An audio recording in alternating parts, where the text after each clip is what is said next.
What's going on YouTube? In today's video, I'm going to be explaining exactly how I was able to generate 28% ROI from riding this motorcycle and owning this motorcycle that you see behind me here.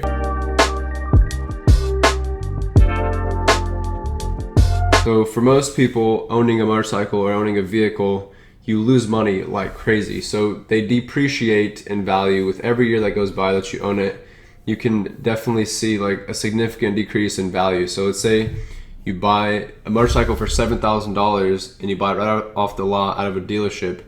2 years later, your motorcycle is not worth $7,000 anymore. So that's the issue with motorcycles and with people buying toys that they necessarily don't need or they can't afford. But in this video, I'm going to be explaining how I was able to generate 28% ROI. This motorcycle actually increased my invested amount by 28%, and I'm going to go exactly through how that's possible and the numbers on that. So guys, stay tuned for this video and I hope you guys enjoy.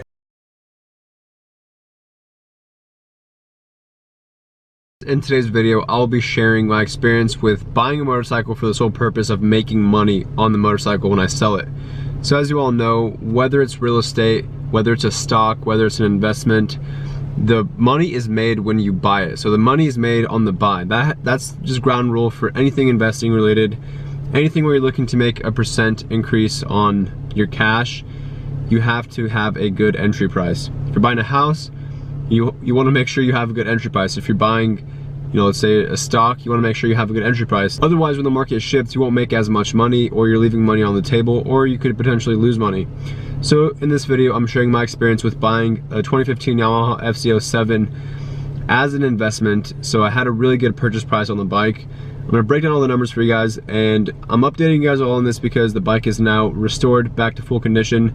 As you saw in the introduction of this video, it is at a shop right now, and the shop is replacing the ignition switch because, like I said before, the people who sold the bike carved out the ignition, and therefore I need to replace the entire system, and I don't have the tools to do that. I did everything else myself, saving me money on cost and labor. This is an update video, and I'm gonna make it very detailed and informative for those of you guys who want to look at this as an opportunity, or for those of you who are interested on buying a vehicle, enjoying it, and then selling it for a profit. Let's go back to December 2017. This is back when I exited all my cryptocurrency positions and I had a lot of cash on hand. This is also something I've talked about on my channel. You guys can go check that video out right here. I'm gonna leave a card.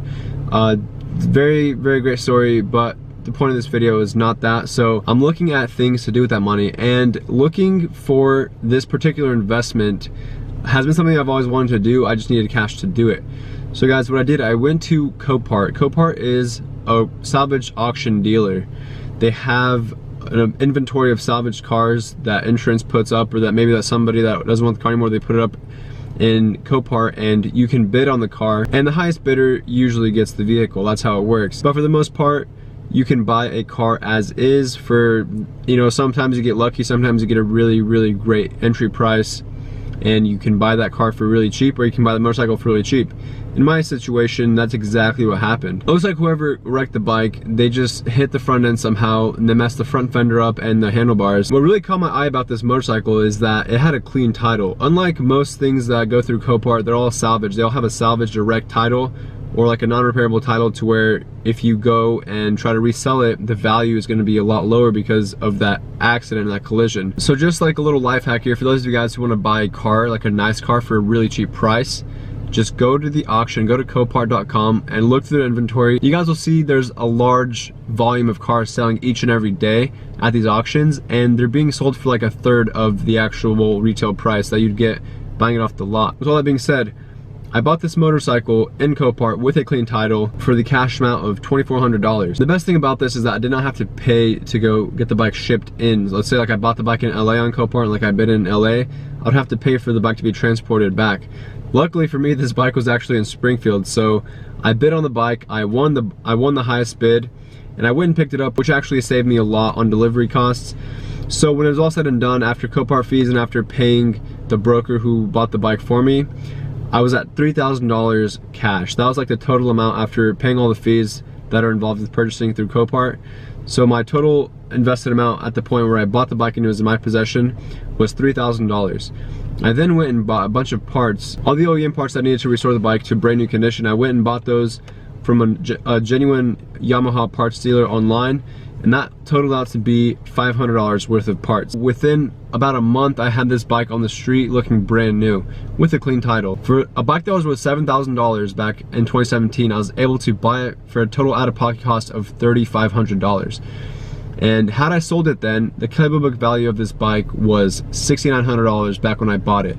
So I could have easily made it a quick flip, and I could have just, you know, put it on the market for sale for full price because it was in brand new condition after we'd repaired all the damages, and it had a clean title. So if you look back on like its history, there's nothing there, it's just a clean title. I could have easily flipped the bike and made a $3,100 profit. But what I must say here is that one of the best and most valuable experiences with owning a motorcycle is riding it and actually getting to enjoy the machinery and like the way they're crafted. It's just artwork.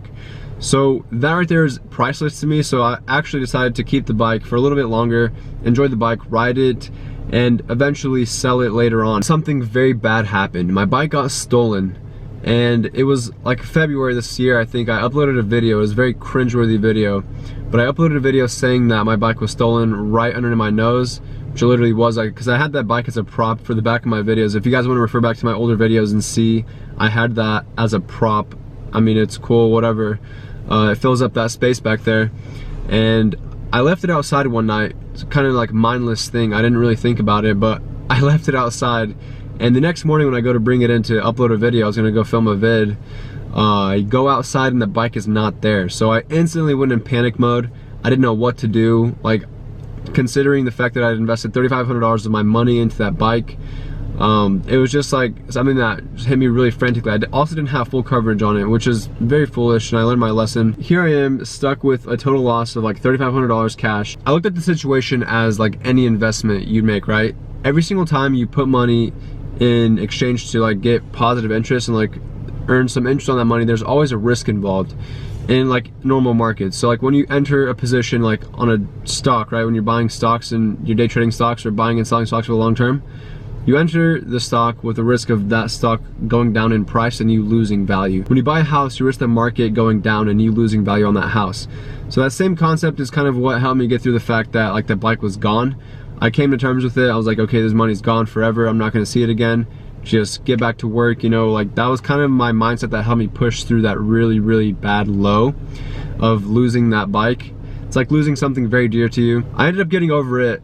And when I got the phone call from the police department about a month later, I was in complete shock. They had found the bike and I went and recovered it. You guys can go check that video out. This was just a little bump in the road. I mean, I'm glad I got the bike back, but I initially had to invest another $700 into parts and labor and getting that bike fixed. So right now it is at a shop. Once I get the bike back home, I'm gonna list it on the market, and you guys, I'm not kidding you, this bike is gonna make me 28% once I sell it. I invested an additional $700 into the bike just now, like just recently, getting it fixed. I did all the labor myself for the most part, except for that ignition switch. And now I'm gonna list it for $5,700 on the market with a clean title. It looks brand new. There's carbon fiber accents on it. Like, it's just a gorgeous machine at this point. Like 99% of the time, these things are considered liabilities. They just depreciate in value. This thing alone has depreciated over the past year. It's depreciated $1,000. But like I said in the beginning of this video, the money is made on the buy. So if you have a great purchasing price for your item or for your property or for your asset, you're going to see that positive return. And all I want to say in this video is that it's possible. You guys go out there, look for opportunity, because if you never open up your mind to opportunity, you'll never see it coming. It's something that's very mindset oriented. So if you're constantly thinking like, I can't own that toy, I can't own that motorcycle unless I take a loan out and I lose money off the lot. No, that's not the way you look at it. There's always a way to look at it, like in the perspective of you can use that to benefit you in some way, shape, or form. So guys, just to recap, run through my numbers really quick. I purchased the bike for a total out-of-pocket cost of $3,000 after Copart fees, and I put about $500 into the bike. I think it was right under 500. It's like 470 something, but I put $500 into the bike, and that put me at a total invested amount in $3,500 cash, which I could have easily flipped it right then and there. But I decided I was gonna enjoy it because that experience is invaluable to me, and it really is, because that memory is gonna last forever. Like that memory of me riding that bike, you know, money can't pay that price.